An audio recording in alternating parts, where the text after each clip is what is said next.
Nanti mungkin bakal dapat hadiah nih karena ada lomba 17-an. Di dalam perpajakan itu ada 4 jenis hadiah. Itu diatur di dalam Peraturan Jenderal Pajak nomor per 11 garing PJ garing 2015. Terus aku dapat barang berupa TV. Misalnya harganya seharga 5 juta.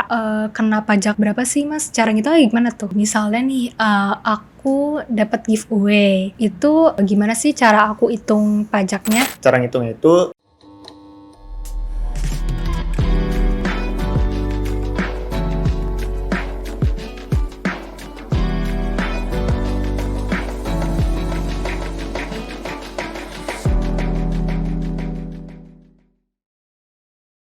Halo kawan Sam. Balik lagi di techsam.co.talks. Pada kesempatan kali ini akan dibawakan oleh saya Kayla dan juga ada rekan saya Bintang. Gimana Mas Bintang kabarnya hari ini? Alhamdulillah kabar saya baik. Untuk Mbak Kayla sendiri gimana kabarnya? Alhamdulillah sama baik juga. Nah, di techsam.co.talks kali ini kita mau sharing-sharing nih Mas Bintang tentang pajak penghasilan yang dikenakan atas hadiah. Nah, mungkin topik ini bakal relate banget ya sama kita atau sama kawan saya sekalian yang nanti mungkin bakal dapat hadiah nih karena ada lomba 17-an. Nah, biasanya lomba 17-an itu kan beragam juga ya. Misalnya kalau yang paling familiar itu kan ada lomba poster HTRI. Terus ada apa lagi tuh Mas Bintang? Ada lomba nyanyi nggak sih lo? Nyanyi lagu nasional. Oh iya, sama terus ada puisi ya. Biasanya, iya. Nah, kalau biasanya suka saya lihat ya di pamflet hadiahnya itu kan suka ada statement kalau pajak ditanggung sama pemenang. Nah, kalau kayak gitu pelakuan pajak itu kayak gimana sih Mas Bintang? Apakah itu sama kayak undian atau berbeda ya? Kan sama-sama hadiah tuh. Boleh dijelasin nggak Mas Bintang ke kawan saya? Oke, jadi di dalam perpajakan itu ada 4 jenis hadiah. Itu diatur di dalam Peraturan Jenderal Pajak nomor per 11 garing PJ garing 2015. Nah, jadi 4 jenis hadiah itu ada hadiah lomba, terus ada hadiah kegiatan, lalu ada penghargaan, dan juga ada hadiah undian. Nah, mungkin ini kan topiknya kan relate sama lomba 17-an ya. Jadi kita akan jelasin yang untuk hadiah lomba dulu. Nah, jadi untuk hadiah lomba ini ketentuannya nih sama dengan 2 hadiah yang lain. Jadi hadiah lomba, hadiah kegiatan, dan juga penghargaan itu pajakannya sama. Oh, kalau dari 3 itu yang sama kan ada pajak hadiah atas kegiatan sama penghargaan ya. Itu kena tarif berapa sih Mas pajaknya?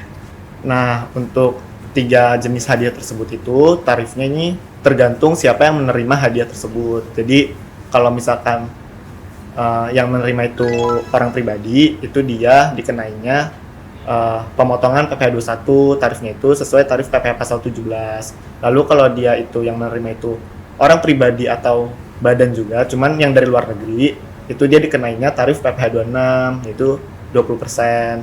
Terus kalau misalkan yang menerima itu badan atau BUT, itu dia dikenainya PPh 23, tarifnya 15%. Oh, tarifnya itu dikenainnya atas nilai apa ya? Tarifnya itu tuh dikenainya atas dasar pengenaan pajaknya. Jadi untuk hadiah kan biasanya ada 3 jenis kan, ada hadiah uang tunai, ada berupa barang, terus ada yang berupa voucher. Nah, jadi DPP-nya itu tuh, DPP itu dasar pengenaan pajak. Jadi dasar pengenaan pajak itu tuh nilai yang akan dikalikan dengan tarifnya. Untuk uang tunai itu ya sejumlah uang tunainya. Lalu kalau untuk barang dia senilai harga barangnya, dan juga untuk voucher DPP-nya itu senilai vouchernya. Oh gitu. Nah, kalau misalnya nih aku contohnya aku ya. Misalnya aku kemarin lomba besok aku lomba 17-an. Terus aku dapat barang berupa TV. Misalnya harganya seharga 5 juta. Nah, itu berarti aku kena pajak berapa sih, Mas? Cara ngitungnya gimana tuh? Berarti nih hadiah lomba 17-an kan? Iya. Nah, nilainya itu 5 juta barangnya. Jadi karena dia berupa barang TV, DPP-nya itu dari nilai harga barangnya, yaitu 5 juta. Nah, cara ngitungnya sendiri itu eh, tinggal dikalikan aja antara tarif dengan DPP-nya. Nah, tarifnya itu kan karena Mbak Kayla ini orang pribadi, jadi ikut tarif yang ada di PPh Pasal 17 yang progresif itu. Nah, karena jumlah nilai barangnya itu cuma 5 juta, kan masih di bawah 60 juta tuh, jadi dia masih masuk layer yang pertama. Nah, layer yang pertama itu tarifnya 5%. Jadi PPh terutangnya itu 5%, dikali 5 juta sama dengan 250.000. Jadi Mbak Kayla itu punya utang PPh nih sebesar 250.000 atas hadiah tersebut. Oh, berarti kalau yang harus laporin pajak aku yang sebesar 250.000 itu siapa ya? Apakah saya yang dikenakan yang menerima hadiah itu, atau dari pihak lembaga yang memberikan hadiah itu kepada saya? Untuk pelaporannya sendiri itu tetap dari Mbak Kayla, karena anggapannya itu penghasilan atas hadiah itu dianggap penghasilan lain di luar pekerjaan dan lain-lain. Nah, cuman nanti pihak penyelenggaranya itu akan menerbitkan bukti potong nih. Bukti potong itu sebagai bukti bahwa hadiah yang diterima oleh Mbak Kayla itu udah dipotong PPh 21.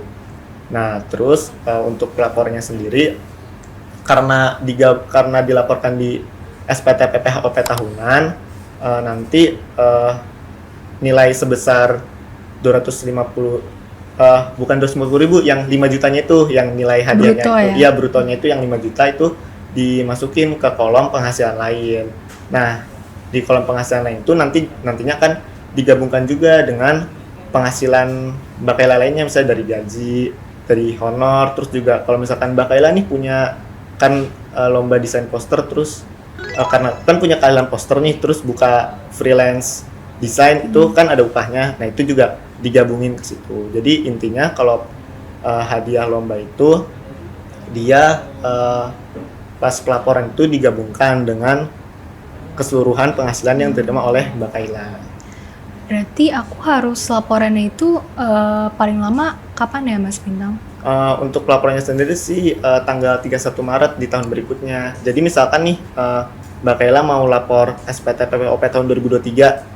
Nah, itu tuh dilaporinnya paling lama tanggal 31 Maret 2024. Oh gitu. Nah, kayak gitu kawan Sam, kalau kalian dapat hadiah dari lomba 17-an, jangan lupa buat minta bukti potongnya dan juga dilaporin di SPT tahunan PPOP.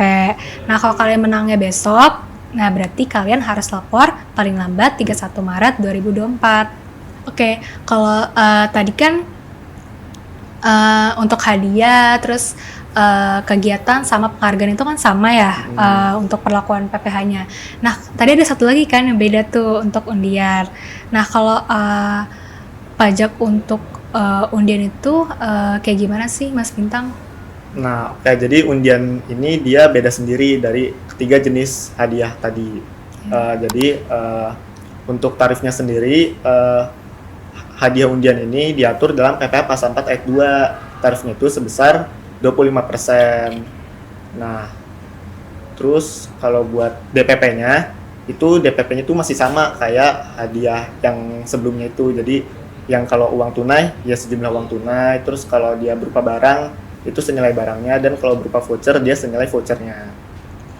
Oh gitu. Misalnya nih aku dapat giveaway voucher tour ke Bali, misalnya seharga 3 juta rupiah. Nah, itu gimana sih cara aku hitung pajaknya? Nah, tadi kan nilai vouchernya berapa? 3 juta. 3 juta. 3 juta. Nah, berarti cara ngitung itu masih sama kayak hadiah sebelumnya. Jadi tarif dikali DPP. Cuman kan ini dia tarifnya beda ya, 25%. Jadi cara ngitung itu 25% dikali 3 juta. Nah, hasilnya itu 750.000. Jadi Mbak Kayla ini punya utang PPh atas hadiah giveaway itu 750.000. Nah, kalau untuk pelaporannya itu apakah sama kayak pajak hadiah yang sebelumnya, atau ada perbedaan dalam melapornya ya, Mas Bintang? Oke, kalau buat pelaporannya Mbak, itu dia tetap sama. Samanya itu masuk ke dalam SPT PPh OP tahunan. Jadi nanti pas Mbak Kayla mau lapor SPT PPh OP tahunan tuh ada kolom penghasilan final. Nah, hadiah atas giveaway tadi tuh dimasukinnya, dicatatnya di kolom penghasilan final. Beda kan sama yang tadi yang hadiah lomba ya. Kalau hadiah lomba kan masuknya ke penghasilan lain tuh. Nah, kalau ini ke penghasilan final. Nah, jadi kalau penghasilan final ini dia penghasilannya tuh nggak digabung sama gaji Mbak Kaila, sama honor, sama upah gitu. Jadi dia emang udah tok sendiri tuh. Kalau untuk pelaporannya, tanggal pelaporannya Oh, iya. sama juga ya? Sama, atau beda? karena kan dia masuk Oh, SPT sama. PPOP, jadi tetap 31 Maret. Oh, tetap di SP tahunan PPOP Iya. juga ya? Iya, benar. Nah, kayak gitu kawan Sam, aspek pajak atas hadiah. Nah, tadi kan ada perbedaan nih antara hadiah diterima karena lomba, kegiatan, dan juga penghargaan, atau hadiah yang diterima karena undian. Nah, untuk hadiah yang diterima karena lomba, kegiatan, dan penghargaan, maka kawan Sam akan dipotong tarif progresif sesuai pasal 17 karena kawan Sam merupakan orang pribadi. Sedangkan kalau kawan Sam dapat hadiah karena undian, maka kawan Sam akan dipotong PPh final sebesar 25%. Untuk pelaporan keduanya sama dilaporkan di SPT tahunan PPOP. Namun terdapat perbedaan pengisian. Kalau untuk hadiah yang diterima karena lomba, kawan Sam akan mengisi di bagian penghasilan lainnya. Sedangkan kalau hadiah karena undian, maka kawan Sam akan mengisi di penghasilan final. Nah, SPT tahunan PPOP ini harus dilaporkan paling lambat 31 Maret di tahun berikutnya. Nah, terima kasih Mas Bintang sudah menyempatkan waktunya untuk mau sharing-sharing sama saya dan juga sama kawan-kawan Sam sekalian. Terima kasih juga Mbak Kaila atas kesempatannya untuk saya bisa sharing nih dengan Mbak Kaila juga sama kawan Sam. Nah, buat kawan Sam yang mau belajar brevet, bisa kunjungi TechSam Learning Center di learning.techsam.co atau bisa juga kunjungi di semua sosial media TechSam. Karena semua bisa paham pajak. Sampai jumpa di episode techsam.co talks berikutnya.